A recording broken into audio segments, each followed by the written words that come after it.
Траурный концерт, посвященный столетию со дня гибели известного крымско-татарского общественного политического деятеля, поэта Нумана Челебиджихана, прошел в городе Бахчисарае. В мероприятии приняли участие представители культуры, писатели, школьники и поэты. Я достигла своей цели. Если детям это понравилось, мы рассчитывали именно на подрастающую публику. Почему? Потому что меня всегда тревожит, когда интересные мероприятия, чаще всего интеллигенция собирается сама и такой между собойчик во мнениях, в воспоминаниях. А мне хотелось бы на более молодую публику это все выносить. Вот, и такое пожелание у меня есть и к профессуре, к нашей, и к писателям, и к музыкантам вовлекать очень большое количество молодежи.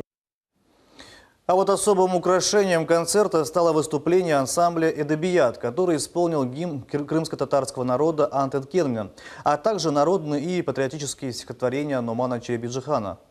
Сегодняшнее это мероприятие, представление, которое мы увидели, оно радует. Наша молодежь, вот ее очень много было, да, и концерт этот представленный молодежью. Это говорит о том, что молодежь не забывает о прошлом, а раз не забывает о прошлом, значит, у этого народа, у крымско-татарского народа есть светлое будущее.